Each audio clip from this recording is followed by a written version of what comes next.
If there is anyone out there who still doubts that America is a place where all things are possible, who still wonders if the dream of our founders is alive in our time, who still questions the power of our democracy, tonight is your answer.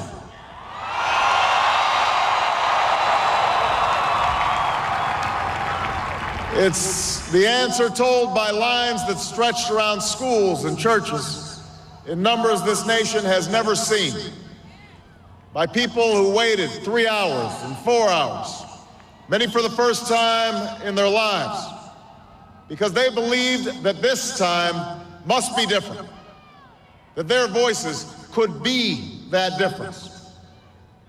It's the answer spoken by young and old, rich and poor, Democrat and Republican, black, white, Hispanic, Asian, Native American, gay, straight, disabled and not disabled, Americans who sent a message to the world that we have never been just a collection of individuals or a collection of red states and blue states. We are and always will be the United States of America.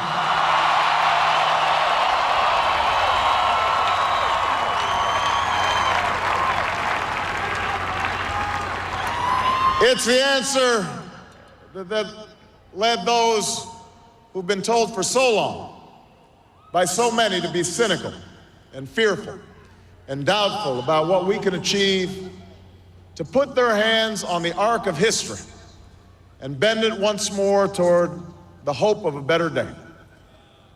It's been a long time coming, but tonight, because of what we did on this day, in this election, at this defining moment, change has come to America.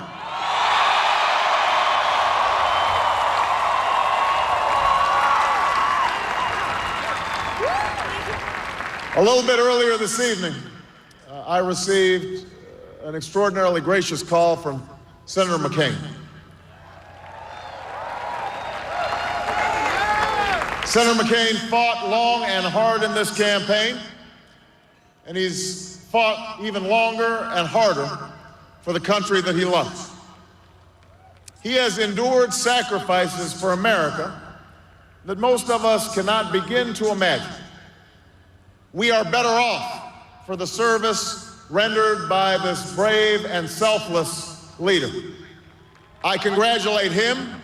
I congratulate Governor Palin for all that they've achieved, and I look forward to working with them to renew this nation's promise in the months ahead.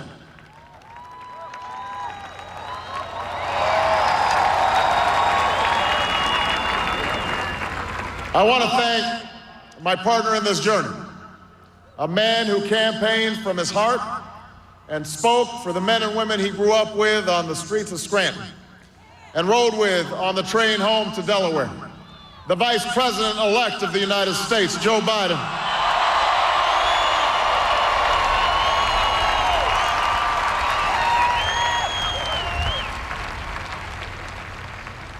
And I would not be standing here tonight without the unyielding support of my best friend for the last 16 years, the rock of our family, the love of my life, the nation's next First Lady, Michelle Obama.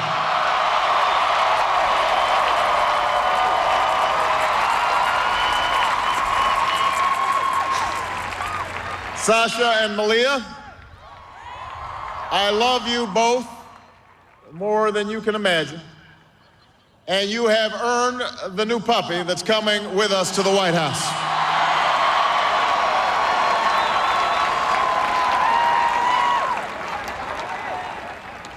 And while she's no longer with us, I know my grandmother's watching, along with the family that made me who I am. I miss them tonight. I know that my debt to them is beyond measure. To my sister Maya, my sister Alma, all my other brothers and sisters, thank you so much for all the support that you've given me. I'm grateful to them.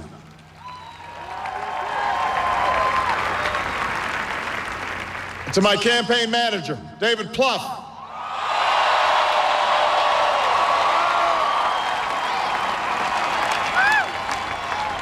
The unsung hero of this campaign, who built the best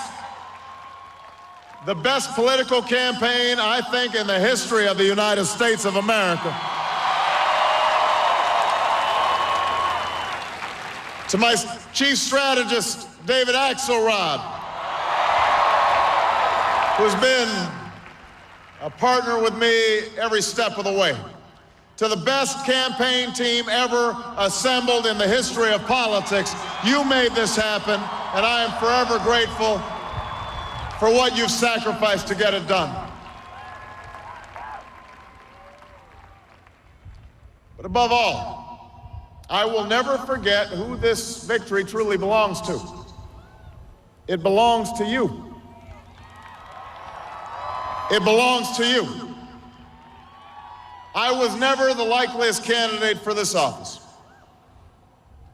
We didn't start with much money or many endorsements. Our campaign was not hatched in the halls of Washington. It began in the backyards of Des Moines, in the living rooms of Concord, and the front porches of Charleston. It was built by working men and women who dug into what little savings they had to give $5 and $10 and $20 to the cause.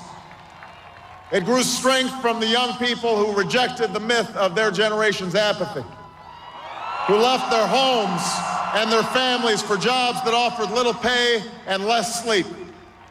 It drew strength from the not-so-young people who braved the bitter cold and scorching heat to knock on doors of perfect strangers, and from the millions of Americans who volunteered and organized and proved that more than 2 centuries later, a government of the people, by the people, and for the people has not perished from the earth. This is your victory.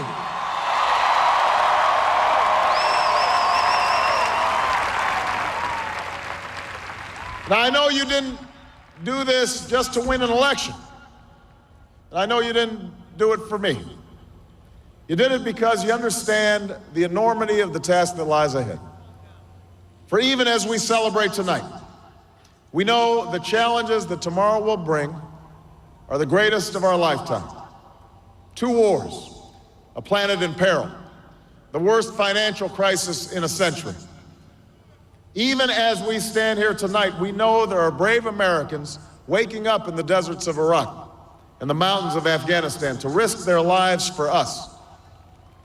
There are mothers and fathers who will lie awake after their children fall asleep and wonder how they'll make the mortgage.